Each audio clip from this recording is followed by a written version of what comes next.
the wrong functional form, or not from it's from form.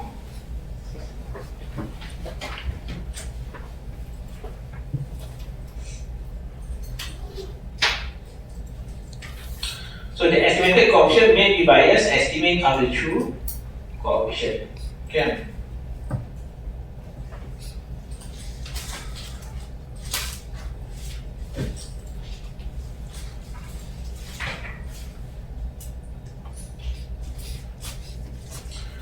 So how to identify or to detect if we make any of this error?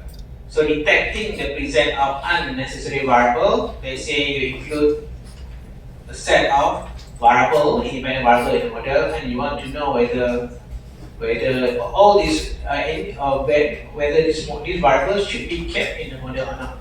Suppose we have the following 4 variable model. So you have 1 dependent variable and 3 independent variable, x1, x2, x3. If theory says that all 3x variables means y, then we should keep them in the model, even though after empirical testing we find that the coefficient of 1 or more of the x variables is not certainly significant. So let's say the theory suggests that y depends on the 3 factors. When you estimate one of these, for example, it's not significant, but you should keep them. You should keep that variable as well in your model. Okay, because you should not exclude that important variable. However, sometimes we have control variable in the model without any theoretical support, and we are not sure whether they are really belong in the model. Suppose in the model x3 is the control variable. One simple way to find out is to estimate the regression and test the significance of the corresponding estimated coefficient. So you can perform testing as usual, like before. And if let's say there is no theory support the inclusion of x3, and you want to know whether x3 should be retained in the model or not, then you can make decision based on the significance. Okay, the significance of the parameter for x3, you check the p-value whether it's greater or less than 5%. If it is greater than 5%, not significant, you can remove lah. Okay, if it is less than 5%, you keep. If it's significant, you keep. So under the null hypothesis that beta 3 is if we do not reject the null hypothesis, the variable x3 is probably a superfluous variable. If we reject the null hypothesis, the variable probably belong in the model. But suppose we are not sure that both x2 and x3 from this model. Just now, if you want to test one by one, let's say you want to know whether x3 should be retained or not, you just check the significance of beta 3 lah. But then if you want to check 2 variables, then you can just perform joint hypothesis testing using the walk test that we discussed before. So, but suppose we are not sure that both x2 and x3 are reliable variables. In this case, we would like to test the null hypothesis that beta 2 and beta 3 both equal to 0. So alternative, at least one of them are equal to 0 lah. So this can be done easily by the f-test or the walk test that we discussed before. Now, so this for the case of, in order to decide whether we should retain or not the variable. So this one for the case of unnecessary variable, whether this is really necessary to include or we should remove. Okay, then we can just use hypothesis testing. So decide hypothesis testing, and you inspect whether it is significant or not significant. So if significant, you retain. If not significant, you remove. And then for the case of 2 other errors, okay, the omitted variable and incorrect functional form. This one you can use the test which is known as reset test. So to detect the omission of variables and or the choice of inappropriate functional form, Ramsey has developed a general test of model specification. Assume that we consider the following model, the initial model, so y addressed against x1. The step involved in the application of reset as given below. So from the chosen model, obtain the estimated y, namely the fitted value y hat, and then rerun the chosen model by adding powers of y, such as the square of y hat or the power of 3 cube, so etc. to capture the systematic relationship, if any, between the receivable and the estimated y for the given example. Let us consider the following model. So let's say you have to, now you regress this model and you estimate this model and you want to know whether this model can be considered as correct model or not. Okay, so what you need to do, you can use reset test. In order to perform the reset test, what you need to do, you estimate the model, then get the fitted value y hat. Then you add that, you re-estimate model by adding the fitted value square. And then you also can add this one. So I mean, if in use it, just add one terms of fitted value. Meaning that only this one, y square, y hat square. But we also have an option to add one more. Okay. So even power of 4 also, but when you add many terms of the fitted value, then you have less reliable result. Then after you estimate this model, then we can use the F test, which can be calculated using this formula.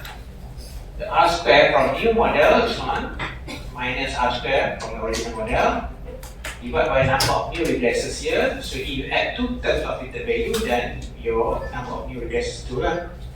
And then you calculate this one as well. You compute this 1 minus R square from the new model, and n sample size minus number of parameters in the new model. So if the computed F value is significant at the chosen level of significance, we can conclude that the initial model is misspecified. So meaning that suggests that you have to reconsider your model. Okay.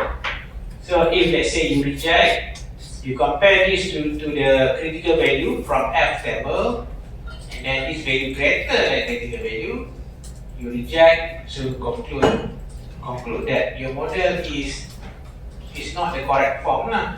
So you have to reconsider your model.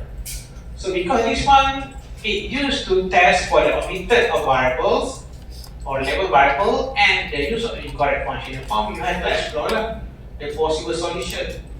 Whether you haven't include important variable, try to identify what are the important variable that you should include in the model, or perhaps that you have used incorrect model, incorrect functional form. Instead of using double law model, you use linear model. So you have to explore, so there is no direct solution. When you reject analysis, conclude the model is incorrectly specified, and you have to search, okay, what the possible solution, whether you should include an important variable or a more relevant variable, or you use the different functional form. Okay. So example given here.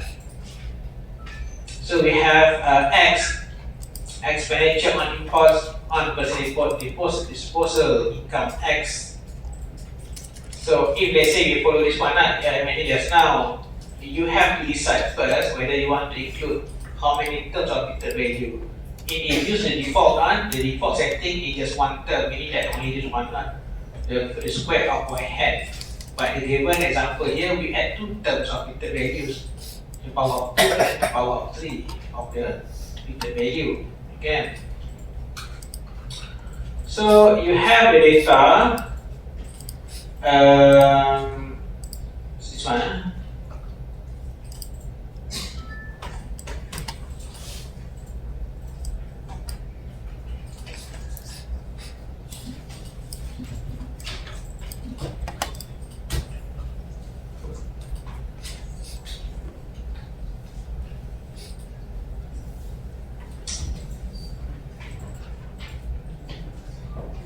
Okay.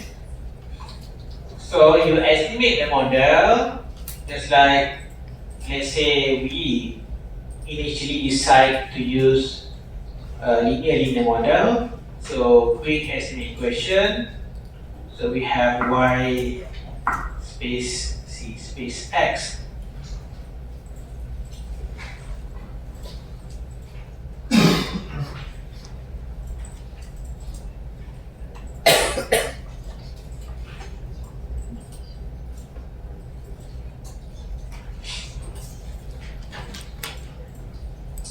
Okay. So we get this. So now we want to know whether this model can be considered as correctly specified or not. Okay, so this one sometimes the viewers also can give an indication. This one viewers are very low, so I mentioned before. This one types of data. So this one, I mean, if you use key views, you can easily perform the test by going to view, stability diagnostic, select run say reset test.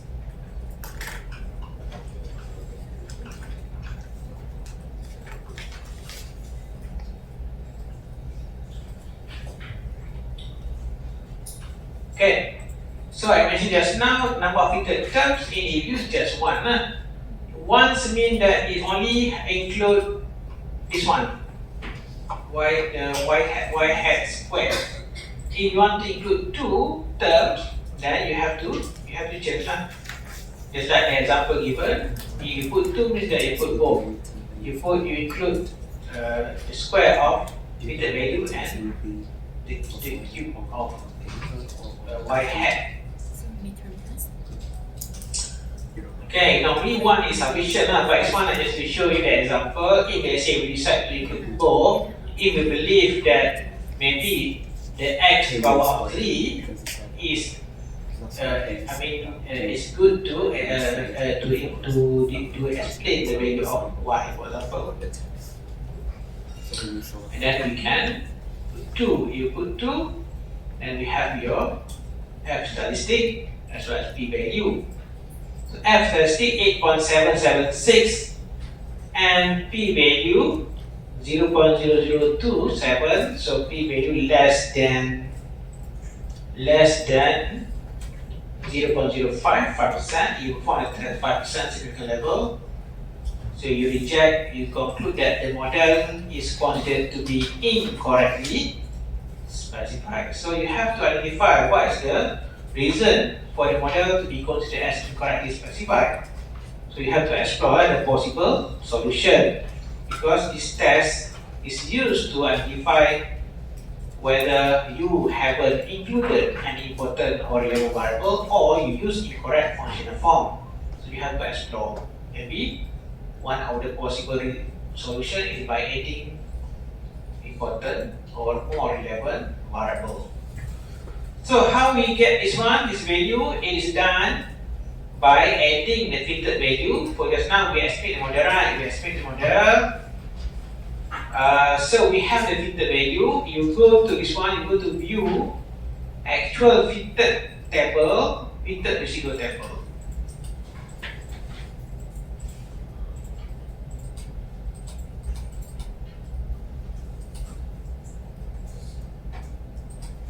Okay, so this is our fitted value. So I hope you already understand what is fitted value y hat. Y hat means that for every value of x, so when x equal to the given value you replace into the equation what value of x, then you get your y hat. So this is a fitted value. So if you copy this one, you copy this. So this is just to show how the reset test statistic is calculated. I mentioned before, for the test next week, if I ask you, for example, to perform the test, don't do the manual approach. You just use the one that I just showed you now. Just use it to get the result. You just go to view, select stability, let's say. This one just to show how that test statistic is calculated, so that you understand how it is calculated. So this one, you need to estimate the model by adding that y hat. So we estimate model. You also can estimate here. Also can. Let's say we have estimate here. Let's say y space c space x, and then you have. Okay, wait. We have to save this one first. Copy, and then you need to go to quick generate series.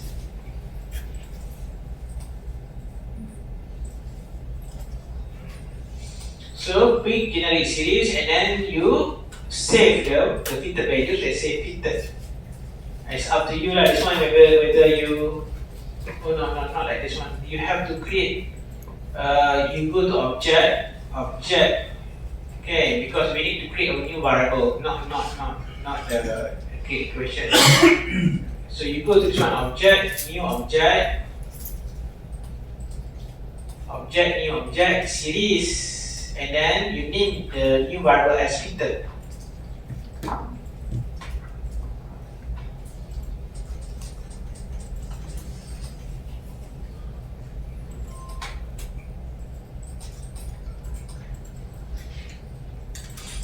Okay. This one, the names are up to you. You can use y hat, for example, y hat at, or you just put fitted. It's up to you. It's up. You can use any name. But here you put fitted, or you can just use the y hat also can. Yeah. So fitted, and then you open fitted and just copy this one, and then you click edit, you paste.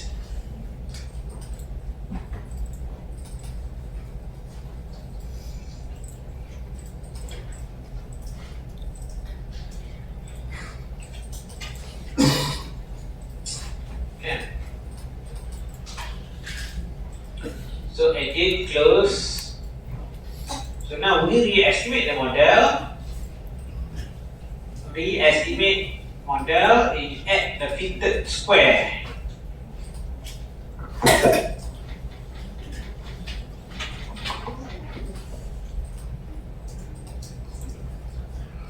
And then for the given example, because you add 2 terms, so fitted power 3.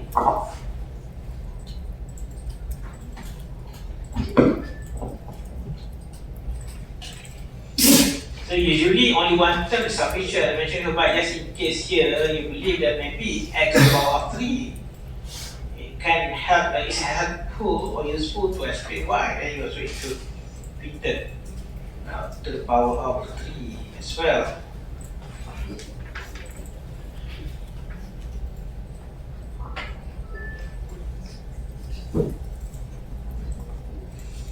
So okay, so you get your r squared, and then without fitted just now you will have r squared, then the whole r squared, and this one the new r squared, and you can calculate this. Okay, calculate this one. So the new what we call as the new regressors, we have y squared or y power of 3, so we have 2, and then this one n minus parameters in the new model 1, 2, 3, 4. You get 8.76, and then you refer to the F table, degree of freedom 2 and 16. So for F test, you will always take degree of freedom always from here, so this one and this one. So 2 and 16. 2 and 16, you refer to table. 2 and 16, the 5% critical value is 3.63, you refer to. If you don't know how to find this one, you bring me the table and ask me to show you how. I believe most of you already know how to find this one. Refer to F table, and then since the computed F value is greater than the critical value, we draw conclusion that the model is misspecified since the data is. So you have to find solution. What is possible solution? This model cannot be used because it's not the correct form. Either you haven't included other important variable, or you use incorrect form of model. So in this case, because the data in time series may be, we should include a time trend variable as an additional variable, or perhaps we should also consider alternative functional mode form by adding a square trend variable as well. Okay or not this one? Okay or not? You want me to show it again? So I mentioned before, don't worry for next week, because next week you can just use this. Then as long as you know how to interpret lah. Okay, but this one just to show you how it is calculated. Even for your group assignment also, do not do manual one. Just use it if used. Okay. Do not explain to me step by step in your group assignment. The manual way, don't do that. Okay, just show the result of the use output. So this one, how to solve the problem, because the model is considered as incorrect specified. What to do? One of the possible, we can try now. So let's say this data is times data. So if let's say what happens if we add the time trend.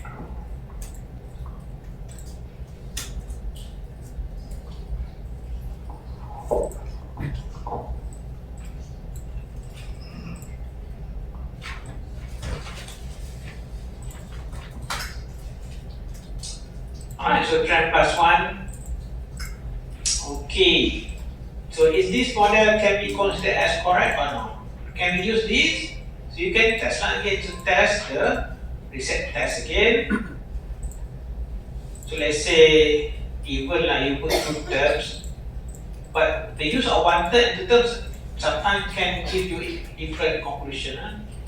So, but you use 2 terms, then it is considered acceptable because p value greater than 0.05, not less. If less, not okay.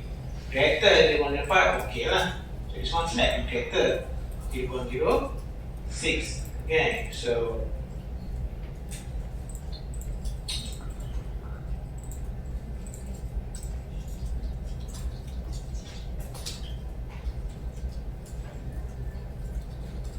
if you read this additional explanation about the reset test, so one quite useful approach to a general test for functional form misspecification is the Ramsey's reset regression specification as a test. The idea behind reset is that it's quite simple. If we have properly specified the model, no non-linear function of the independent variable should be significant when added to our estimated equation.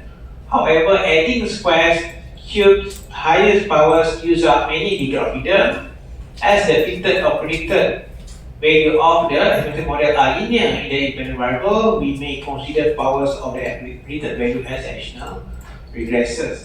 So the idea why we add the fitted value, because if let's say your model has many x, let's say you have 10x, x1, x2, x3 up to x10, and you want to know whether the inclusion of x squared can help to make model better.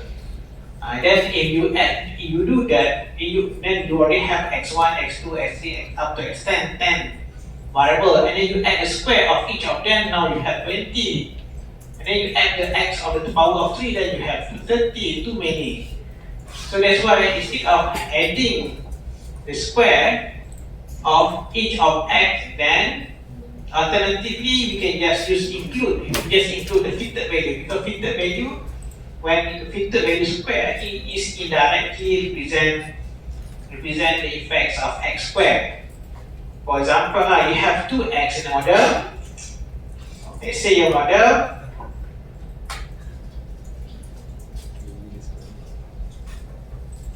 x1,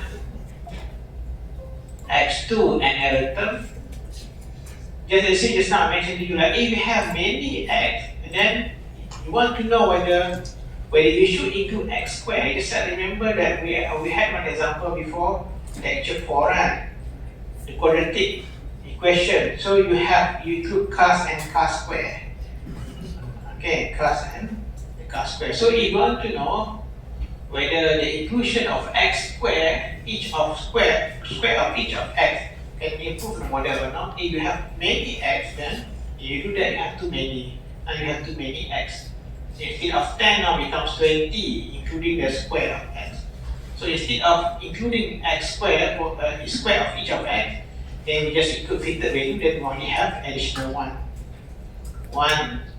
variable. So you include the square of fitted value, then you have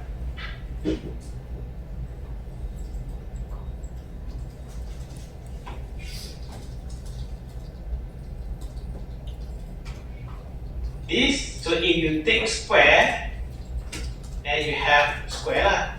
So basically when you square this times the same thing, so you have the element of x1 square, the element of x2 square. Instead of adding in the model x1 square, x2 square, so on, we just add fitted the square of fitted value. Basically here representing it indirectly represent the square of each of x. Okay. So clearly the fitted values y hat themselves cannot be added to regression since they are by construction linear combination of the x variable, but their squares, cubes are not. So the reset formulation re-estimate the original equation augmented by powers of y hat. Usually squares, cubes, powers, fourth powers are sufficient, and conduct an f and f test for the joint analysis that those variables have no significant exponential variable, exponential power. So if you go back to lecture 4, we have the car. So if let's say you initially use linear model, let's say initially you estimate the linear model, so you have average cost, and then you have cost. So linear model, so this is the incorrect functional form. Because it's supposed to be quadratic, but you just use linear model. Okay, you perform the test, reset test, view, stability diagnostic, reset test. Let's say you put one, let's say you just want one means that you are considering whether the square of x, meaning that for example this one the cos square, where the cos square is a variable that you haven't included in the model. Okay, so this one you put the one terms of the terms, and then it says that so the model is incorrectly specified because p value less than 0.05. So for this particular example, so you have to figure out what is the problem with this model. It failed the test. So the model is incorrectly specified. Is that because we haven't included important variable? Is that you use incorrect functional form? So this one, so basically this one goes through because if you the functional form that you use is linear, but the one is the correct one, supposed to be quadratic, you have to include the square of cos. Okay. If you inspect the graph, so in order to find the solution, you have just like what we did before, you produce graph, scatter plot for example, inspect. For example, in x and y, you select x first, cos.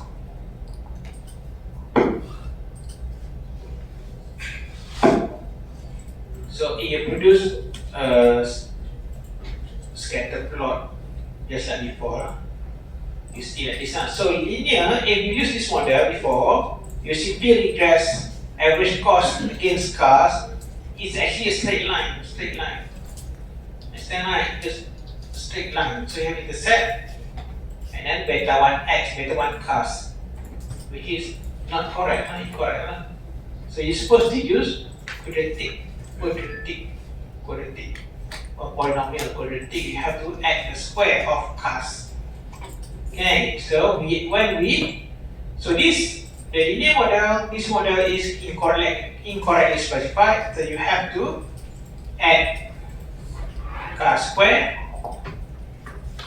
So this one can be considered as adding more important variable, additional variable, or the use of different formula.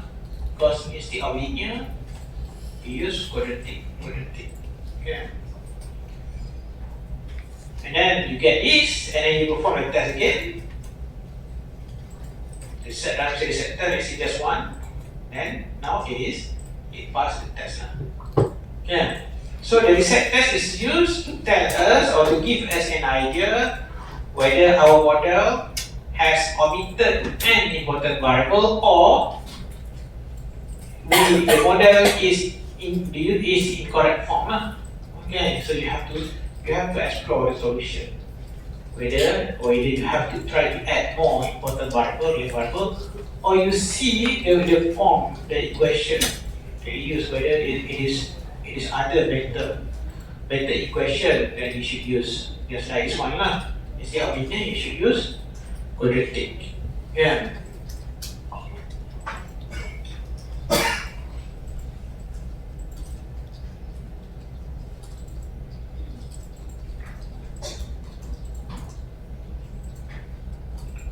Okay, so non-nested model.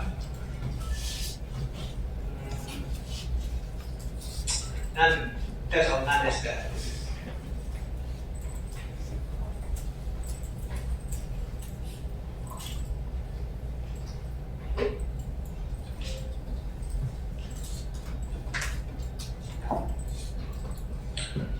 Alright, so what is non-nested model? So consider the following model. Let's say we have two models A and B. So model A, we have x1, x2, x3, x4 in the model. Model B, we have x1 and x2. So we say that model B is nested within model A because model B, x1 and x2 is part of model A. So this is model B is nested within model A because it is a special case of model A corresponding to the fiction that beta 3, beta 4, 0, A, beta 3, beta 4, 0, then it will be reduced to be the second model, model B. So model B is nested, a special case of model A, it is a nested within model A.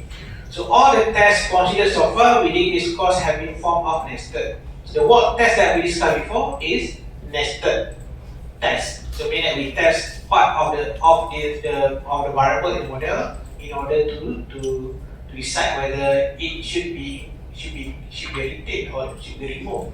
Okay. So now consider the two alternative models. Let's say model C and model D.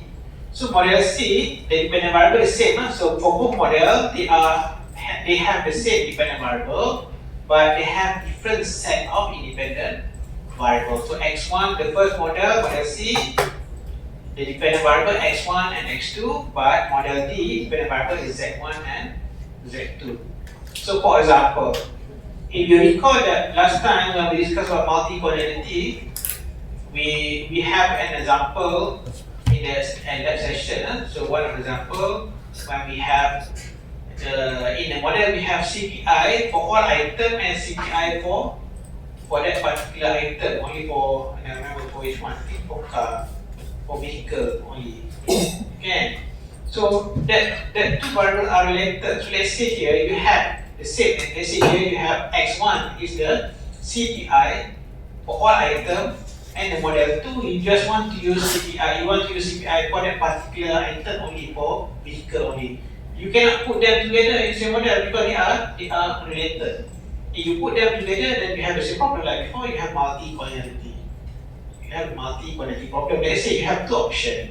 You have two models, and then this one you want to use inflation. You have to use CPI for all items. This one you want to see if they say the use of CPI for that particular item only is better or not. For example, so you have two different set of independent variables, which you cannot combine them together because they are related. For example, okay, there is some situation where you cannot put the variable in the same model. So where x and z are different variables, we say that model C and D are non-nested because neither is a special case of the other. So this variable is not part of this model, then this one is not part of this, so this is what we call as nested. Model C and D are non-nested. Okay, because they have different set of variable, independent variable. So now, if for the case of nested model, you can perform the walk test in order to decide you should use this or this.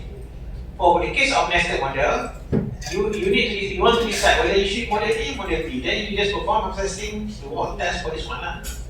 Perform the joint testing for beta 3 and beta 4. But for this case, how to decide? So there are three different ways you can use. The discrimination approach, then we have listening approach, and then the last one we have the Davidson McKinnon test. But not each of these approach able to help us to decide. For example, this one, only the first approach able to help us to decide which one you should use. Okay, the other two are unable to help us to decide.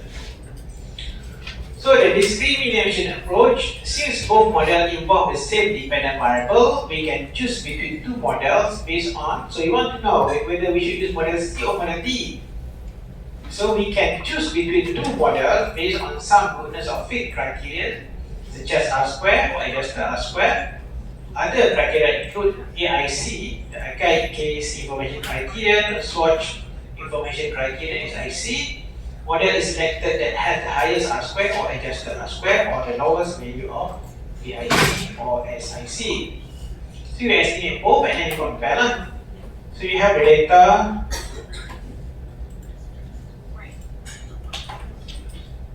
So we have the, so this one, I think they provide the variables. But it provide, I don't remember, okay, it does not provide the name, so I don't think this one. So S1 we have number of home, age of cables, and then Z1 number of free television channels per capita. So let's say we are considering two competing models instead of one. The first one we just use X1 and X2. The second model Z1 and Z2.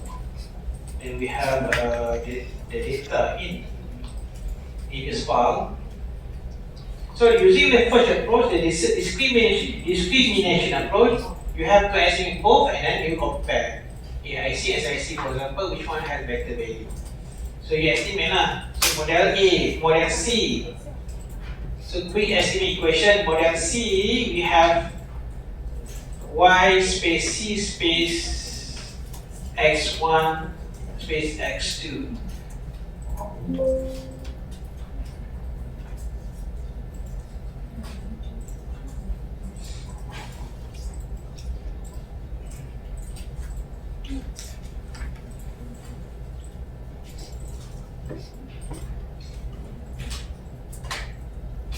Okay, so this is your model 1, model C. They say you save as model C, model C.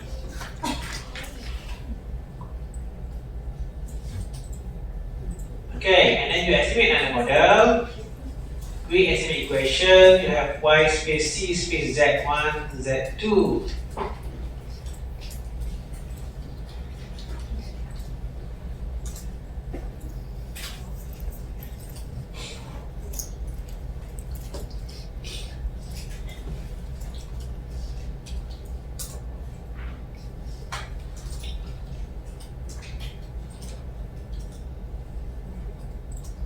Okay, so this model D.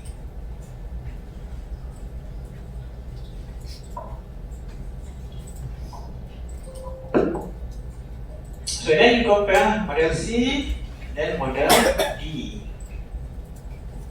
So you compare R square, then this one model C is better. You compare AIC and SIC, this one AIC, SIC. Then again model C has smaller value. So using the first approach, then it suggests us to use model, to select or to choose model C instead of model D. So model C has better performance, higher R square, adjusted R square. As expected, all coefficients are positive. Okay, and then lower AIC, SIC. Smaller than the error of regression as well.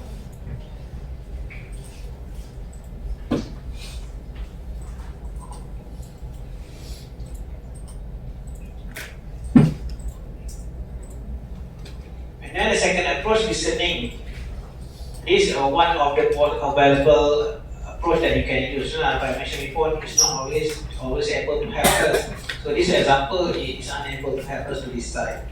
So only the first one, okay, the discriminant approach, able to help us to decide. So listening approach, suppose we estimate the following nested model, you put everything, you compile or you combine all variables in the model, and then you perform the work test. So if the model C is correct, then this one is supposed to be has no influence. If model C is correct, then these two should have no influence on the Y. So then you perform the work test, then you do not reject that these two parameters are equal to 0. So if model D is correct, then these two variables should not have full influence on the dependent variable. If you perform the work test, then you should not reject. If you do not reject, then it's just model D should be used, should be chosen as compared to model C. So this testing can be done using the F-test or the walk test that you learned before. However, there are problems with this testing procedure. So if X and Z are highly correlated, so then it's not, the result is not that reliable. So it's quite likely that one or more of the parameters are individually statistically significant, although on the basis of the F-test they are collectively statistically significant, and there is no way to decide whether model C or D is the correct model. The choice of evaluation hypothesis could determine the outcomes of the choice model. Okay, so for this approach, you need to estimate model by gathering all variables from the two models, and then you perform the walk test. So for example, this one, you estimate model, estimate equation, so y space c space x1 space x2, and then you also include z1, z2.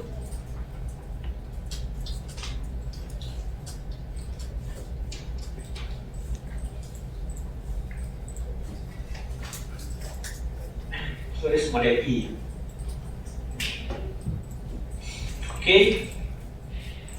So this is model E.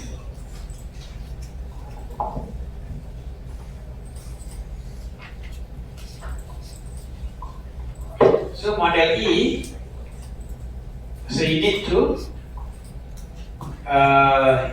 perform what test.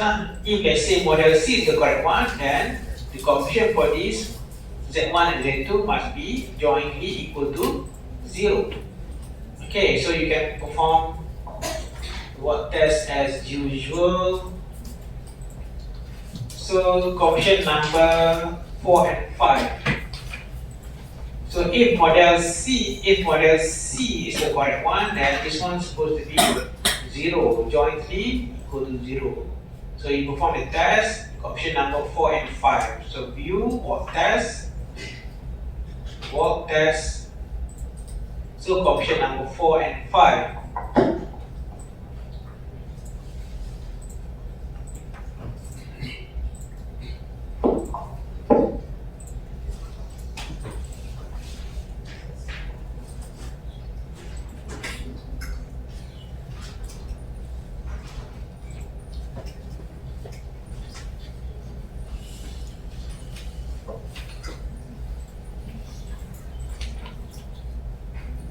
So okay, this one you have to be careful. If you want to use this one, it's not really useful when X and Z are correlated. For example, they say the example that I gave just now, they say X1 is the CPI for all items, Z1 is CPI for the particular item, then they are quite correlated. So maybe the use of this not that suitable when you have that kind of relation between X and Z. Yeah. So okay. So this one it says that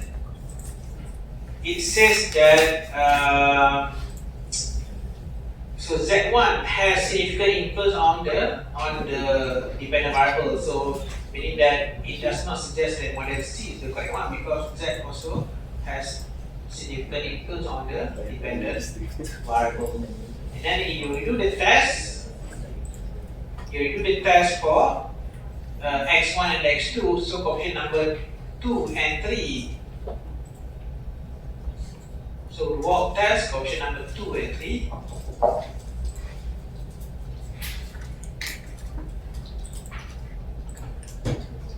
Zero. So if we do not reject, it means that model D is the correct one should be chosen. If we do not reject by this one, we reject. So in that we aren't able to conclude based on this test. Okay, which one we should, model C or model D? Because both we reject, so we are not able to choose which one.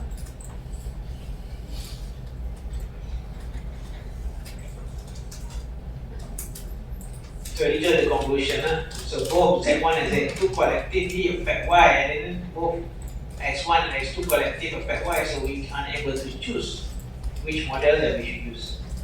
And then the third approach is the Dixon-McKinnon-J test. It estimates model C and D and derive the fitted values for model C and D respectively, and add the fitted value of model D to model C. This is useful if let's say the model has many variables. Let's say model 1 has many variables, model 2 has many variables. If you want to use the second approach, you have to put everything in one model, then you want to have too many variables. Let's say model 1 has 10 x, model 2 have 10 z. Then you combine that, now you have 20. Then too many, meaning that you have small sample size, then you have too many x, then you have the small degree of freedom, which is not very reliable. So in that case, instead of using this, maybe you can just better to use the Dixon-McKinnon-J test. So instead of adding, combining all variables from the two models, you just estimate model by adding fitted value. So the similar concept like the reset test just now. So you just get the fitted value from the other model and put in each of the model. Okay. So add the fitted value of D from model D to model C and re-estimate to get this, and then you check whether this one is significant or not significant. If not significant, then you choose model C. Meaning that model Z is not Z from model D does not has significant influence on Y. And then you do the same. You estimate model D and add fitted value of model C. Okay, model C, and then you perform, you see whether it's significant or not significant. So this one, just now when we estimate model C and model D and this one, so we have, when we estimate model C, this one, we have fitted value, just like before. Actual fitted is go table, we have the fitted value of model C, this one. So if you copy this, and then you create a new variable, so object, new object, series, and then fitted C.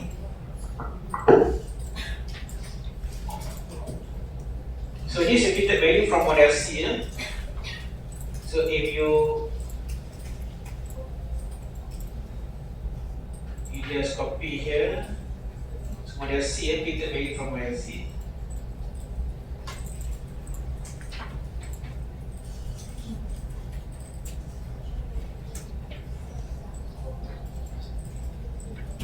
And then you do the same, you go to model D.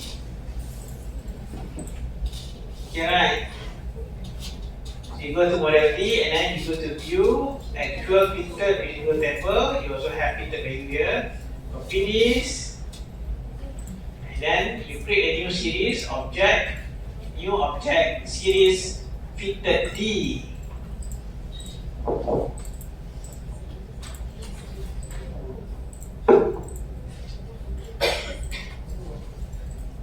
Okay, so fitted D, you just copy this one, paste here.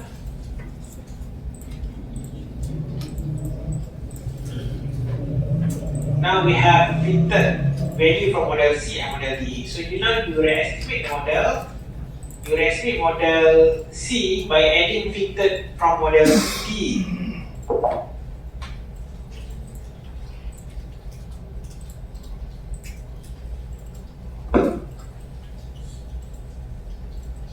So, okay, then you re-estimate model C by adding fitted value from model D. Then okay. So if this one insignificant, then you should choose model C, but in this case it is significant. So it does not suggest that model C should be used. And then you do the same here, you estimate by adding fitted C.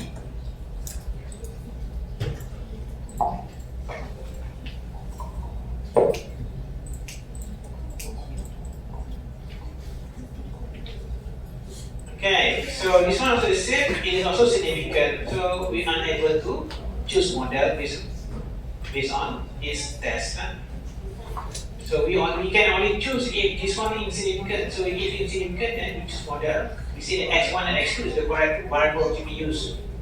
This one, if it's not significant, then we say that z1 and z2 is the variable that should be used to explain the dependent variable. But in this case, both are significant, so we are unable to conclude or to choose model. So only for the first approach that can help us to decide the discriminant.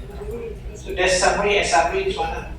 So if they say we only this one or this one, then we can choose model. But if this one, if we set both or we reject both, then we cannot decide. We cannot choose. We are unable to choose which model.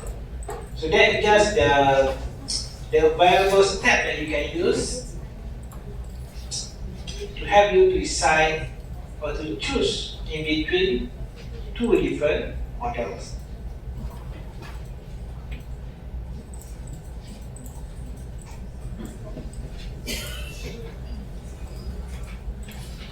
Okay, lab session 7. So after break, we discuss the sample of the question.